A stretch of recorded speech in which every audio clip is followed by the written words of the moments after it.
I'm Dr. Ali Domar. I am the Chief Compassion Officer for Inception and the Prelude Clinics. I'm also the Director of Research. And as I said, I'm really sorry about the technical issues. I am just not a technical person. And so there's usually someone to sort of walk me through this. So I'm going to start and talk a little bit, well, for about half an hour maybe, about how to cope with the holidays as you're going through infertility. Irina, can we have the first slide, please?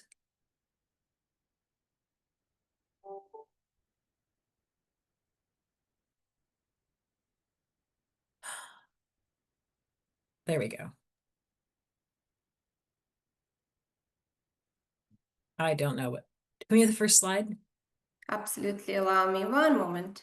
Okay, thank you. So for everybody, for anyone who's ever heard one of my webinars, I talk for like 20 to 30 minutes about the topic. And then what I really like to do is just answer your questions personally rather than just me babbling on for a full hour.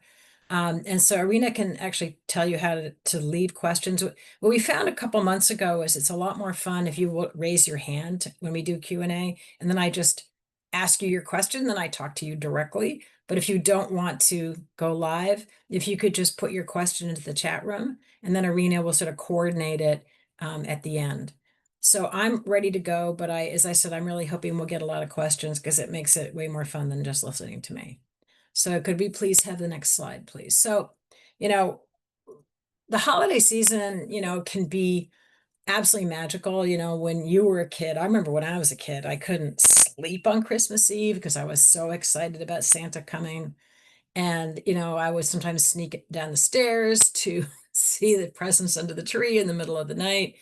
And, when we were kids, we really think of the holidays as presents and candy and taking, 10 days off from school or traveling to see grandparents and getting the family together. And it was something that kids really, really look forward to all year.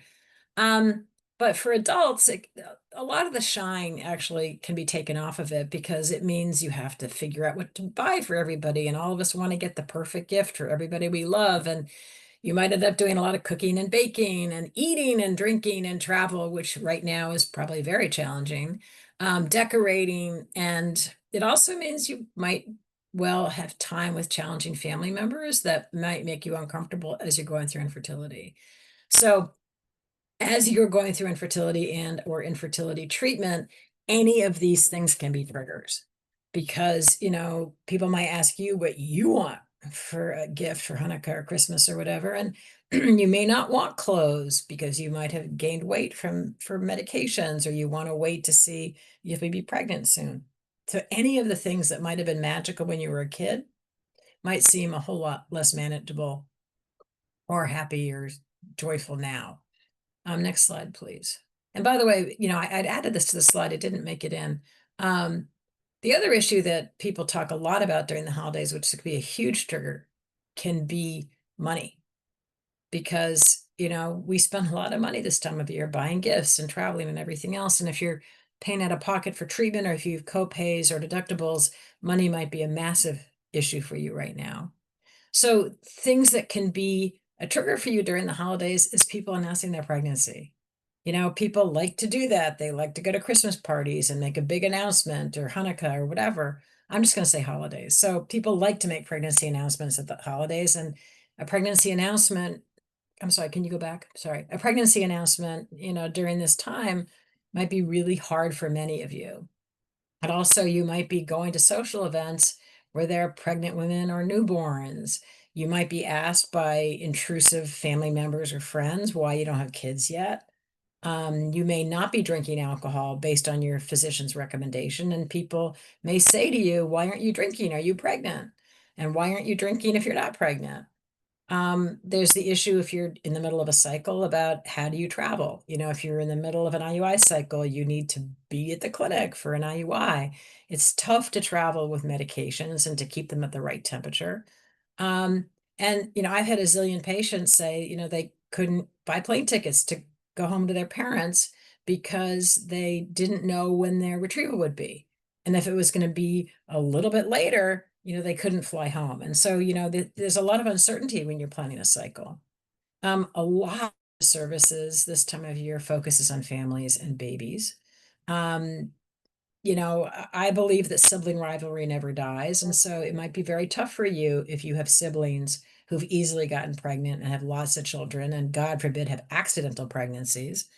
Um, you might have a lot of questions from your parents. You might have disapproval from your parents about pursuing treatment. I just saw someone a couple days ago who wanted to freeze her eggs and has an very, very, very Catholic mother who doesn't approve of her freezing her eggs.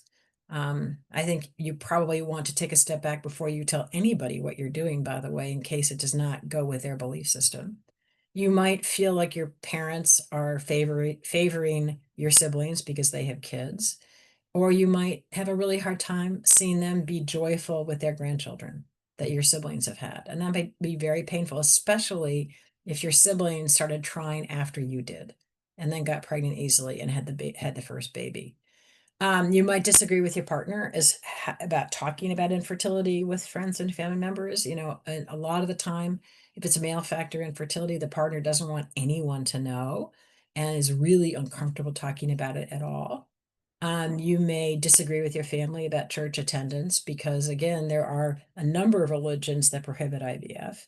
And if you're in the middle of doing IVF, you may not feel comfortable going to the religious organization of your childhood. As I will say again and again and again, being around intrusive family members can be really hard. And a lot of people sort of use the holidays as, oh God, this is our second Christmas without a baby or our third Hanukkah without a baby. And that's really hard. Next slide, please. So one of the things that I highly recommend is that you think about the things people say to you that are the biggest triggers, and to memorize what I call snappy comeback lines. And I've used this before, but I really like these, and I actually like writing them because it's fun to write them. And if you have been partnered for a long time or married for a long time, and your family thinks that you guys are going to build a family, it's very likely that someone or two people or a dozen people are going to say to you, you've been married for so long, one of the two of you can have a baby. This is a very common thing people hear over the holidays. And the polite response could be, when we have news to share, we promise you'll be one of the first to know. And that's a way to sort of make them back up a little bit. An educational response, if you feel that you want to educate them, saying getting pregnant can be complicated for some people, and we're getting a little bit of help. And zingers are for people who are intrusive or you think are being passive aggressive or mean or competitive. And I really like zingers because I've had 1,000 people say terrible things to my patients. And you could say something like, I don't know why this is any of your business. Building a family is very private. Now, obviously, you don't want to say that to someone you love and are comfortable with, but that's, you need to think about what is it people say to you that really pushes your button. It's a real trigger for you. And then memorize a polite response, an educational response, and a zinger so that if someone says something intrusive to you, you know exactly what to say back. Because, I don't think on my feet. Like someone will say something mean to me, and 3 days later, I'll think of what I should have said back that would have been really clever. So this way, if you memorize them, you can be ready for anything anyone says to you. Next slide, please. So I'm sorry, can you go back? So here's another, no, there we go. So here's another one. This is another thing that people say. I heard you've been trying to have a baby. Don't you think you should look in the mirror? You really need to lose some weight. I can't think of anything other than a zinger here, but you could say politely, my weight is in the acceptable range for conceiving, no matter if it is or isn't, just get them to be quiet. An educational response could be, I actually eat really healthfully. My health habits are actually considered to be really good for someone trying to conceive, and some of the medications I'm taking cause weight gain, no matter what one eats. Or if you want a zinger, you seem to get pregnant easily despite a real weight issue. And again, the zingers you need to say for someone who you know is being mean to you, but I have a lot of fun writing zingers. Next slide, please. Wasn't there a third zinger? Maybe not. I mean, a third example. No, only two. Okay, sorry.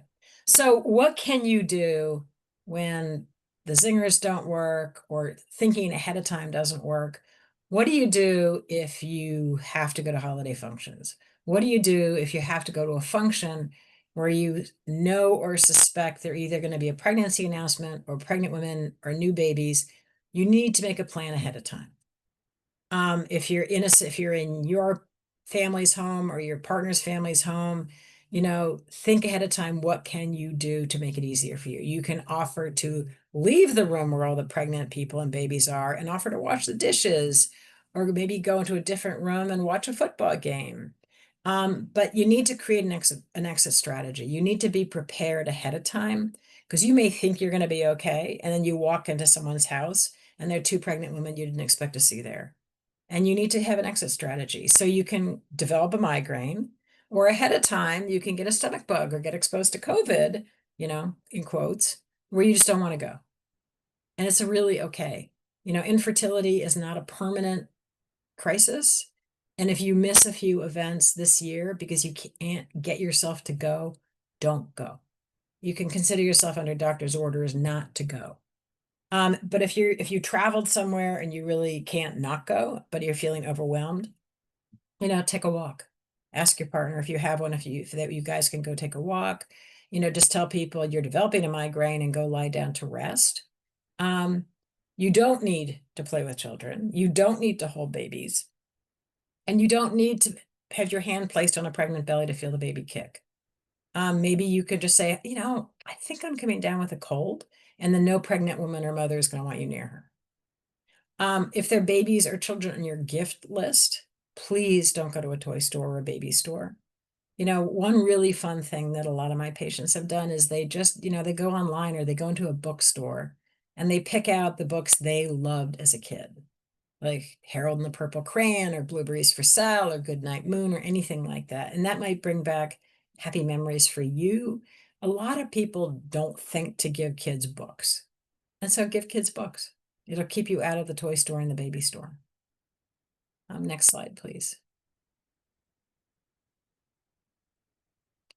So don't assume that every pregnant woman in your life got pregnant easily or naturally.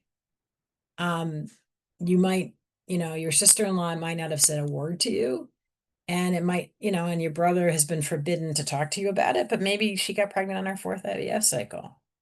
They could be pregnant with an egg donor, a sperm donor, an embryo donation. You never know. I've had so many patients really struggle with siblings and friends who got pregnant and said they got pregnant easily. And then long after that, they found out that, it was an IVF cycle or an IUI cycle where they used donor sperm or whatever. The most people who are going through this don't talk about it.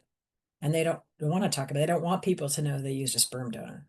And so, don't assume that everybody you see who's pregnant. I mean, right now it's like 1 in 6 or 1 in 8. I don't remember the number. People of childbearing age are struggling to get pregnant. So a lot of people are struggling or have struggled to achieve a pregnancy. If you can't bring yourself to be with family or friends for this holiday, think about doing something for somebody who's a lot less fortunate than you. I mean, right now there's a lot of food insecurity in this country. So, volunteer at a soup kitchen. I don't know how many of you know what Lasagna Love is. It's an organization, I think it actually started in California, and a bunch of my friends do it, that you sign up and they match you to somebody with food insecurity in your basic area. And sometimes you meet in a sort of a neutral place like a Starbucks or whatever, and sometimes you drop off a lasagna at their home. So basically, you make a lasagna for families that have food insecurity. And as I said, two of my friends who are retired do this. They make like 2 lasagnas a week, and it just makes them feel really good. And sometimes they do go to a person's home, and when they see how that person's living and they realize they're feeding a family, it can really make you feel good about yourself. Now, obviously, if you don't know how to make lasagna, there are other things you can do. Volunteer at an animal shelter. I mean, during the holidays, all these shelters and food kitchens and everything else are very shorthanded because people take time off from volunteering because of the holidays. And if you have time, volunteer. Help create care packages to send to our military overseas. My town has a thing where you can donate leftover Halloween candy to be shipped to the military overseas. It's a wonderful thing to do. So you can either create a care package or you can go help the groups who are doing this, pack up the care packages and offer your time. If you're a member of a church or spiritual organization, offer your time to help. I mean, right now, a lot of them have food drives or toy drives, and you can bring books. I know that we signed up years ago to sponsor a foster child. And I don't know if this is a US thing or just where I live in Massachusetts. But you can choose the age and gender of the child you're sponsoring, and you could choose to sponsor a teenager. And you get a gift list, you get a list of what they really want. And if you can afford to do it, it's actually, again, helping other people really is going to help you feel better. I love doing this foster care system thing. Next slide, please. So, one thing that individuals and couples don't think a lot about is, people think about, following their family traditions, but there's no reason you can't create your own traditions. And they don't have to revolve around babies or children. So you can actually get really good travel deals. In fact, I think the best time to go to Disney is in November because people just don't travel around Thanksgiving. So look at some of the deals, and right now you could probably get some last minute deals. You can also celebrate a week later. My family used to celebrate a day later just to get everybody coordinated, and it doesn't really matter if you celebrate on Hanukkah or on Christmas Day. It's sort of abstract, but do things that you want to do. I mean, really give yourself some time and attention to figure out what's going to help you get through this holiday season in as emotionally healthy a way as you possibly can. Next slide, please. So it's really important to take care of yourself because, as I said at the beginning, the holiday season can be incredibly challenging as people go through infertility. And so, be aware that if you start feeling anxious during the season about seeing people who are pregnant, feeling sad, feeling isolated, feeling jealous, I mean, the vast majority of people going through infertility, especially women, have a really hard time when other people get pregnant. And that's a normal and healthy reaction to infertility. Think ahead, like I said, if you're going to a social event or a family event, think ahead about what might be challenging for you. If you have a pregnant sibling or a pregnant sibling-in-law, or there's going to be babies or children, think ahead of time what's going to trigger you and plan around them. As I said, be exposed to COVID or develop a migraine or whatever you need to take really good care of yourself. Always plan ahead. If you suspect you're going to a function or one of your siblings is going to announce a pregnancy, if you have a partner, come up with an escape plan. You tug on your ear or something, whatever it is, I don't care. But you need to have a signal that when you've had it, you can't cope any longer. You can't be where you are right then. Have an escape plan. Figure out what your needs are. And that's hard to do because most of us were trained to take care of other people. Think of what your needs are. If you're open about this with any of your loved ones, share it with them and take really good care of yourself. I mean, if your parents, for example, know that you're going through this, explain to them that being around pregnant women and babies is really, really hard for you. And make sure they understand how hard this is for you. Next slide, please. So I'd be more than happy to answer questions if people could raise their hands. That's just more fun. It's sort of like a talk show. We get to, talk back and forth. We've also created a new entity called Ask Allie. So if you don't want to raise your hand, or if you don't want Arena to read your question from is it the chat box, or, is there a Q&A box? Q&A box, yes. All right, Q&A box. This is my dinosaur brain. If you don't want anything public, just email me and I promise to answer your email within a week. So are there any questions? I don't see any raised hands, but I don't know if I'd know how to see raised hands or questions in the. I do not see any raised hands yet or questions came in yet. But if you do have a questions related to stress, how to manage the process, fertility is such a tough, IVF is such a tough journey, please drop your question in the chat. Okay, perfect. I see that the questions start coming in. And I have two hands as well. Thank you. I will unmute you in a second. But the question from Q&A box, how can you cope with being near the end of your IVF cycle? So that's a general question, not related to the holidays, but I think it probably is triggered by the holidays because it's probably yet another holiday without a baby. How do you cope? Well, my guess is if you're at the end of your IVF cycle, either a physician has told you that it probably doesn't make sense to try again, or you don't have the financial resources to pay for another IVF cycle. I think it means you're going to go through a mourning period. I mean, I wish I could tell you it's easy to stop IVF. It's not. I mean, it's not easy to stop treatment. I mean, obviously there are spontaneous pregnancies in people who stop treatment. So unless you have specific medical issues where you know you can't pregnant on your own, I think in order to, in a healthy way, consider other options for how you want your life to be, you need to mourn the fact that you and your partner are not going to have a genetic child together. And I wish I could say it was easy, and I wish I could tell you how to do it faster. The worst thing you can do is jump into other options.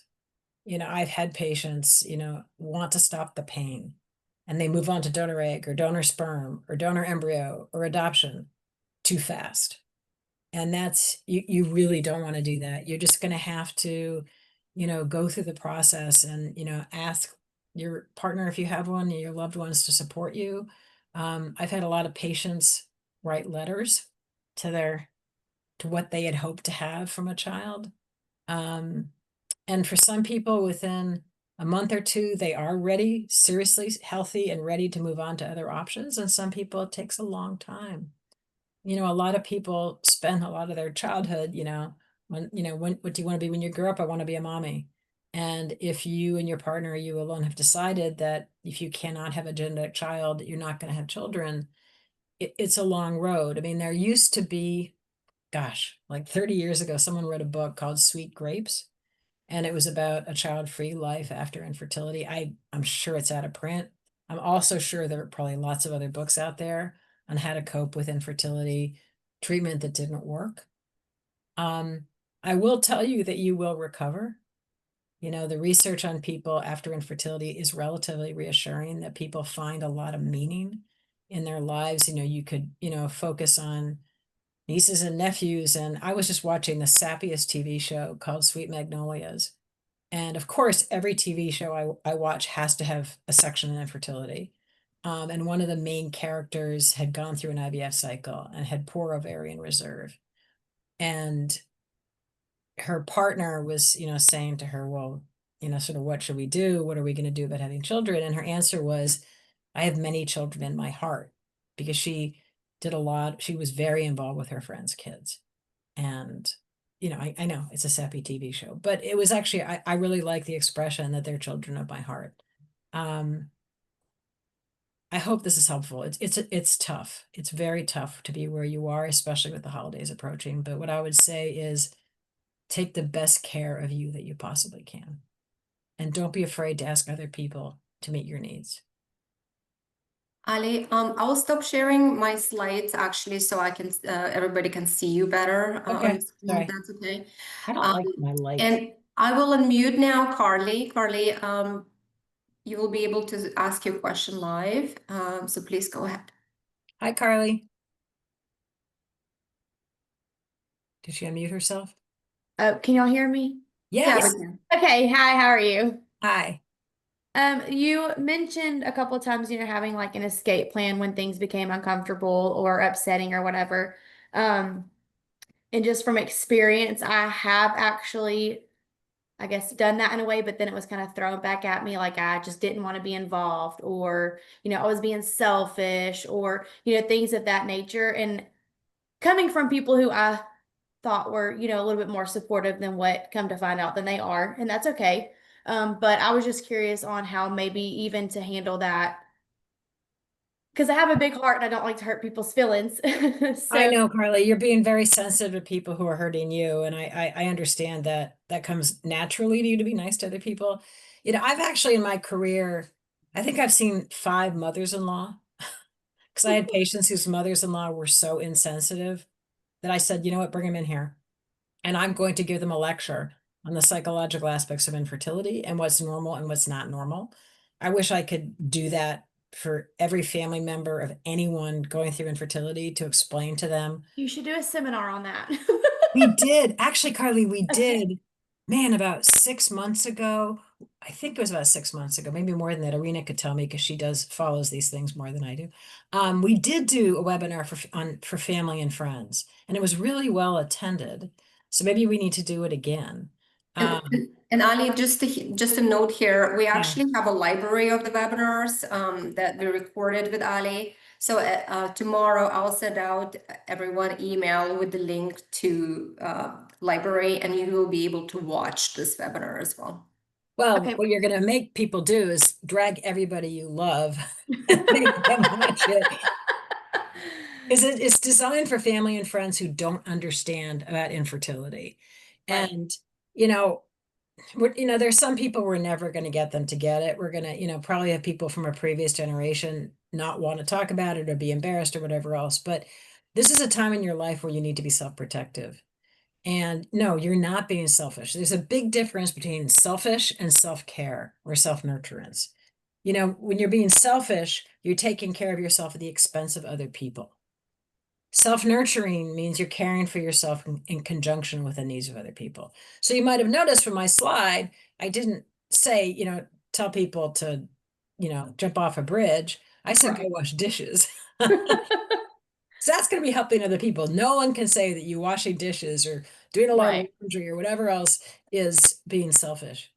But again, infertility is a temporary crisis. And it's actually, I've been in the field so long. I think my oldest patient I saw like 37 years ago, probably before half of you were born. But a lot of my patients that I've seen in the past come back and see me as they have other life crises. And they say that some of the coping and self-protection lessons they learned during infertility have come in very handy with other life crises. So for a lot of people going through infertility, this is the first real crisis they've gone through, and or with their partner, it's the first big crisis they've gone through. And so this is a really good time to learn how to be self-nurturing and to, educate people as you see fit. If your family or friends are willing to watch that webinar, make them watch the webinar. Right. Thank you. You're very welcome. Good luck. Thank you. Mohami, your hand is up. I will unmute you as well, and you're welcome to ask the question live. You're muted, Mohami. You have to unmute yourself. There you go. Yeah, It's perfect. good now? Yeah. Thank you very much. Thank you for this event.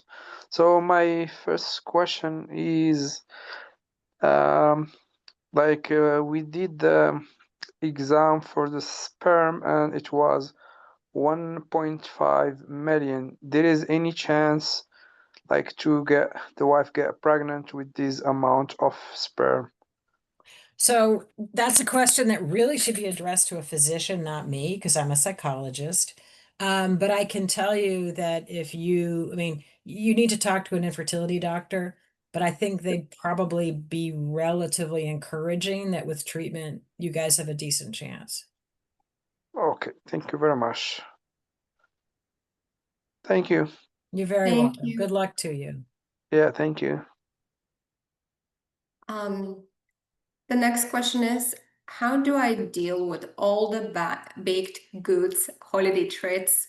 I'm supposed to be eating super clean for an egg retrieval, and so I don't bloat or feel more uncomfortable. But my husband is supposed to do it as well, but he has a sweet tooth. Yeah, I have a sweet tooth too, so I can get it. I don't really understand the need to be super clean, and I can't imagine that a physician has told you have to eat super clean during an IVF cycle, because I can tell you that, going through an IVF cycle or treatment, these drugs make you have PMS to the 10th power. And so a lot of people report really significant cravings during an IVF cycle. Sweet food, salty food, comfort food. Most women gain some weight on medicated cycles, and some of the women lose that weight immediately, and some women keep that weight. And so when you're done, when you've had all the kids you want, then you can eat super clean. I think during the holidays, I taught a webinar, I think it was last month. I don't remember what it was on, but I talked a lot about the 80-20 eating plan, where if 80% of what you eat is the good stuff, like even during the holidays, there are carrot sticks and broccoli and, there's nuts and things that are really good for you. So if you can 80% of what you're eating, I mean, turkey is healthy, cranberry sauce is really healthy. Those are part of your 80%, but then you can have whatever you want for the other 20%.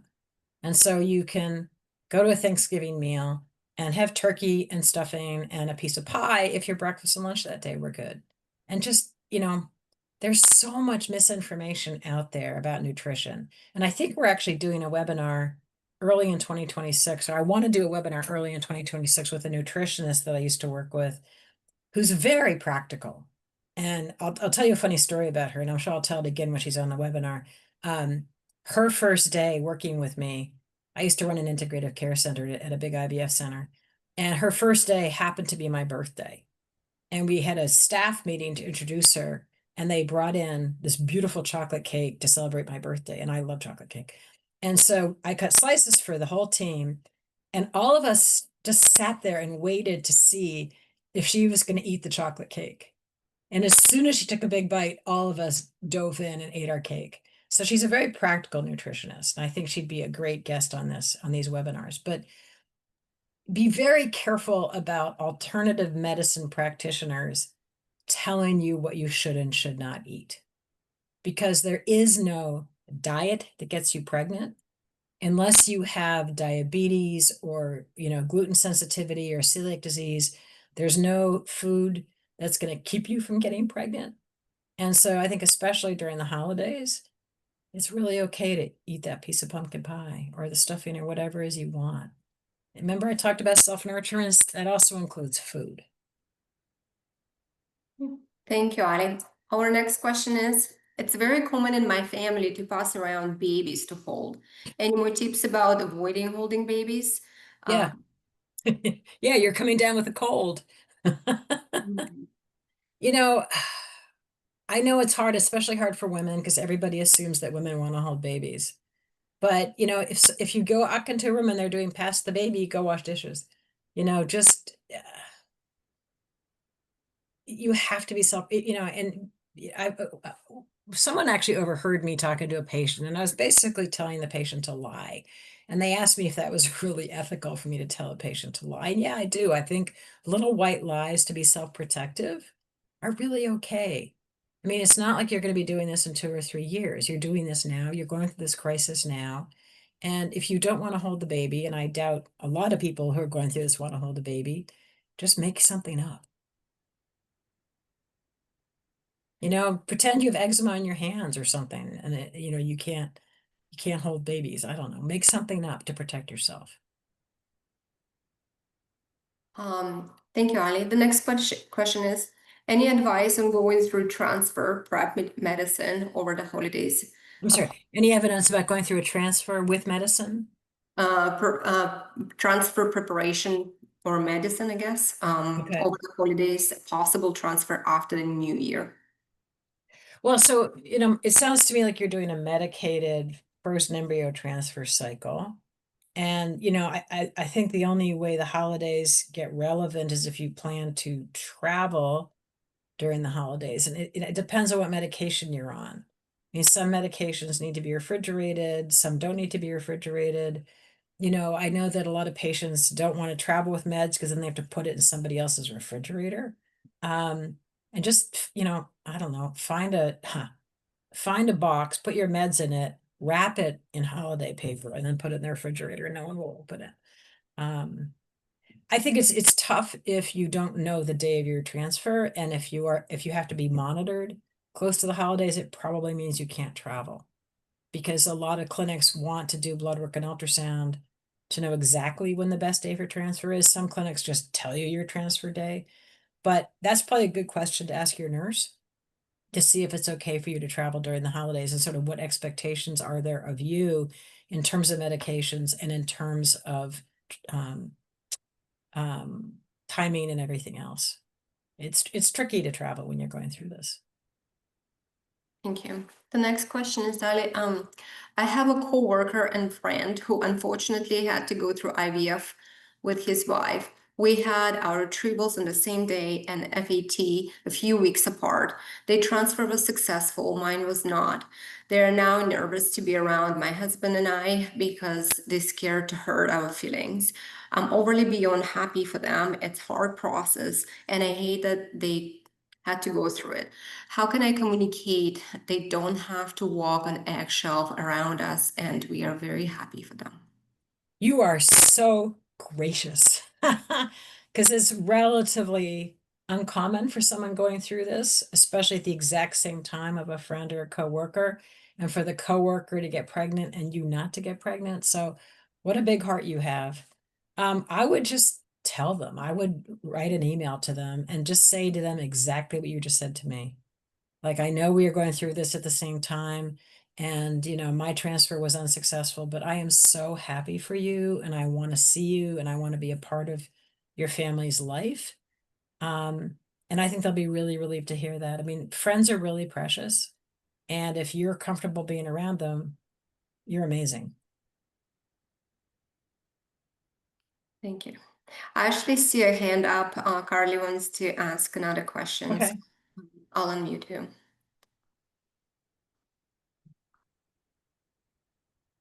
Yes. Is there like a way to watch your previous seminars or be informed of upcoming seminars, or do you have a book or anything of that Yeah. sort? Carla, yes, yes, and yes. Okay. Tomorrow, Arena is going to email you all a copy of this webinar and links to all the webinars for the past 3 years. Okay. That was question 1. Question 2, do I have a book? Yes, I wrote a book, wow, about 25 years ago called Conquering Infertility. And our chief marketing officer a year ago made me revise it. So I spent my vacations revising. I teach a physician burnout prevention class on a cruise ship.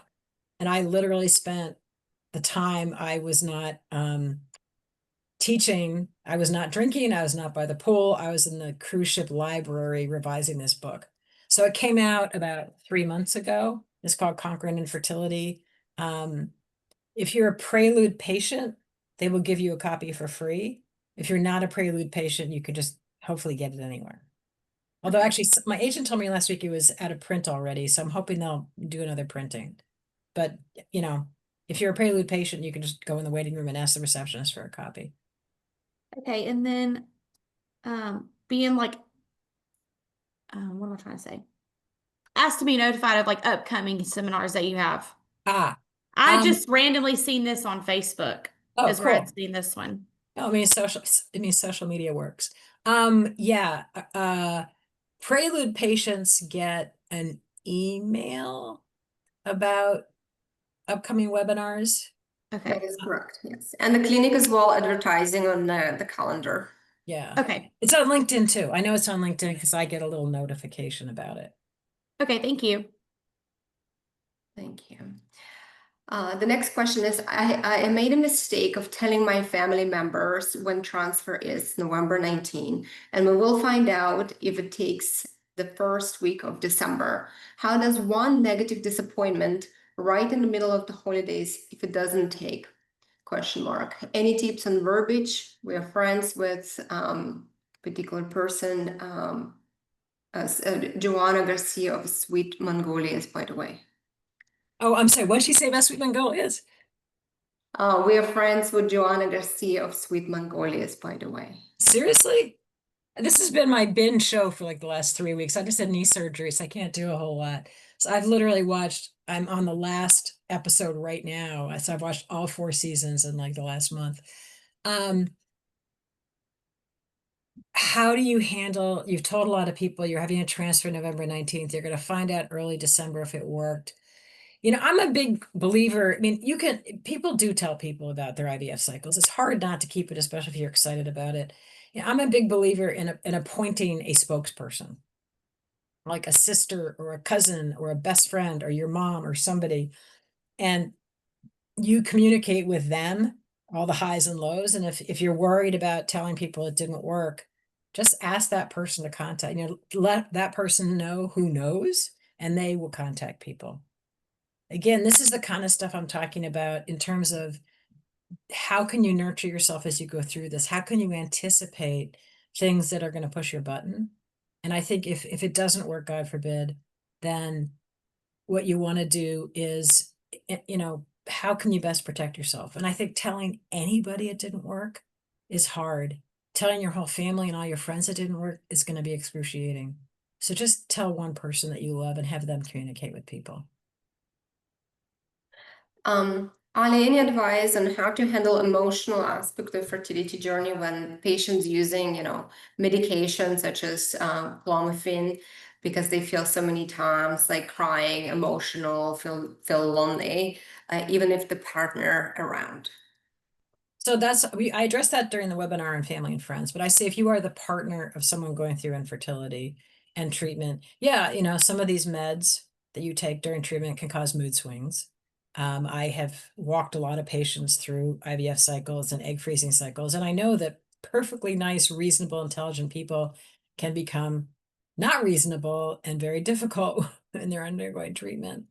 I would tell the partner to ask your partner who's going through this to give you a list of 10 things you can do for them when they're not feeling good.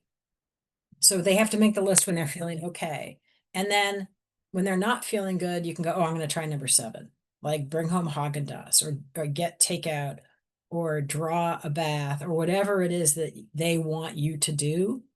Ask them for a list. You cannot read their mind. You cannot anticipate when they're going to be in a low of their mood swings. But when they're in a good place, ask them for a list of 10 things. And that way you can just do them and that person will appreciate that you're really making an effort. And I really appreciate that you are making the effort and asking the question. Thank you, Ali. Next question is, I'm very conditioned to care for others. I have 2 aging parents that I basically parent, and there is not a lot of emotional support in return. I tend to do for others, and it distracts me from my own feelings. Are there any tactics that can help me prioritize my own needs? Maybe put some behavioral changes. I fail epically at taking care of myself.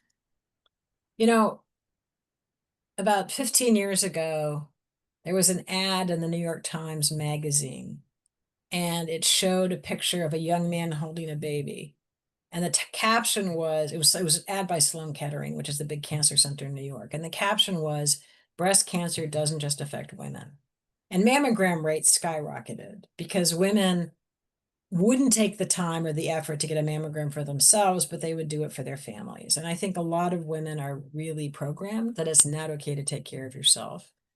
That worked 100 years ago because when a woman was sick or anything happened to her, other women in her life would sort of swoop in and take care of her. That doesn't really happen anymore because probably most people are busy with their lives. And so because we don't have these women, mother, sister, aunt, cousin who come in and care for you, we all need to sort of change the way we do things. And, this is going to sound really politically incorrect, but we kind of need to look how men take care of themselves.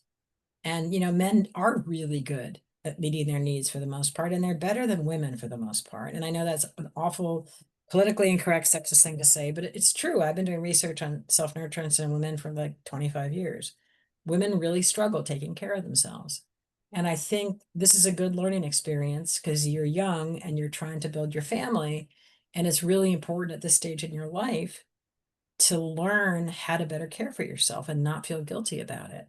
And you basically want to take little steps, do something nice. I remember years ago, I was on a book tour and I was in Los Angeles and I woke up in Los Angeles early because I live on the East Coast. And I had lived in LA when I was a kid, and there is a farmer's market in downtown LA where it was like January, and I live in Boston where there's no fresh fruit in January. And so I woke up and I thought, oh my God, I'm like 2 blocks away from the farmer's market. I could go there, when I have a break and get myself some fresh fruit. And I was all excited. And, middle of the day, I went to the farmer's market and I bought, I don't know, it was a pint of blackberries and I ate them all. And it just made me happy all day that my very first thought that morning had been, oh, there's something good I can do for myself. So I think the first step you could take is when you wake up in the morning, make your first thought be, what can I do for myself today? Just one thing. What can I do for myself today? And start that way. Thank you, Ali. I know a lot of our patients trying to, do transfers before holidays. Any advice on if the outcome is not what any of us would hope for, and how do you move forward in a new year with the positive thought that you still have a chance of getting pregnant in the future? I see miracles every day. At Christmas, thankfully, get a lot of holiday cards from patients of mine. And of course, I remember the miracles because they're so exciting. I truly feel that if you want to be a mom or a dad, somehow, some way you will be. And maybe it won't be through your next IVF cycle. Maybe it'll be the IVF cycle after that. Or maybe you will end up doing egg or sperm donation or embryo donation or adoption or foster care or whatever it is. But, knock on wood, I've been seeing patients for 37 years, and I'd say 99% of them are moms or dads or parents, and not all of them are genetic parents. And I was talking to a patient of mine about 2 weeks ago, and she had gone through, I think, 6 IVF cycles, and it hadn't worked. And she was probably about 40 at the time. And she was done. I mean, she was out of insurance. They couldn't afford to pay a cycle out of pocket. And her physician said, look, you've done 6 cycles. It's not going to work. And so I saw her and her husband for 6 months, maybe. And he desperately wanted to do egg donation, and she did not want to do egg donation. She wanted to move on to adoption. And finally, at the end of 6 months, I proposed a compromise. I said, how about you do 1 egg donation cycle? And if it doesn't work, you do adoption. And they thought that was a great idea. So their daughter is now in college, and the patient was in a little bit of a crisis a few weeks ago. I've seen her like every couple of years. And so I was talking to her, and her daughter popped her head into this because I've seen her via Zoom. And she said, basically, thank you for helping to create me. And I've never seen anyone as happy to be a mom as that patient. And she did egg donation. And the mom and the daughter look exactly alike. They have the same mannerisms. People actually stop them on the street because they look so much alike, and they are just so much alike. And they're just this wonderful mother-daughter relationship. And my patient says to me every time we talk that she could have never dreamed that she would be so happy as an egg donor mom. I talked to a patient the other day who was moving on to non-genetic parenthood. And she said, how will I know? This feels like a giant leap. And I said, you just have to jump off the cliff and hope that your love for that baby catches you. And honestly, in my whole career, I've never seen it not happen. Don't underestimate how much you could love a little being who's not related to you, genetically related to you or your partner. Thank you. We do have time for a couple of more questions. Please feel free to submit your question in Q&A box or raise your hand. I'll be happy to unmute you. I'll give a moment. Perfect. Okay. Oh, Christy was saying this is great, and thank you for the webinar. You're most welcome. Oh, you're very most welcome. We hope that you'll be able to join us the next webinar, I believe in the beginning of December. Let me look it up. Hold on. I can look it up. That I can do. But we also do have, as we mentioned, a lot of great resources and pre-recorded session. And if I can tell you, Thursday, December 4th, I'm doing a webinar on relationships and how to have healthy relationships. And then we're doing 2 guest speakers in January or February. So on January 22nd, we're doing a webinar with one of my favorite psychologists in the country who specializes in working with men with male factor infertility. So he and I will be doing a webinar together on male factor infertility. And then you're going to love this. February 24th, we're doing a webinar on sex with a sex therapist who I've worked with for many years, and she's going to talk about how to sort of resurrect a happy sex life as you're going through infertility. I think we're gonna have 1,000 people register for that one. Yes, exactly. But you know, there's a lot of information we covered today, and if you still have some questions, or you know, will have a question that will pop up, you know, an hour later, please do not hesitate to submit your question directly to Ali. Ask Ali at inceptionllc.com, and she will be able to answer your question directly. So you have that direct line to her. And I completely understand that you might not have questions at this moment because it might be overwhelming, but feel free to contact her directly. You know, And and Irina will tell you I'm obsessive about email. that's right. I answer emails really quickly. Well, I think we're good. You know, I want to thank all of you for joining. I hope you'll come back next month to talk about relationships. And as Irina said, if you have any other questions, just feel free to email me. Thank I wish you. you all the best of luck, and I really hope the holidays are as easy on you as they can possibly be. But please be self-protective. Thank you very much. Thanks, Irina. Good Bye. day. Goodbye.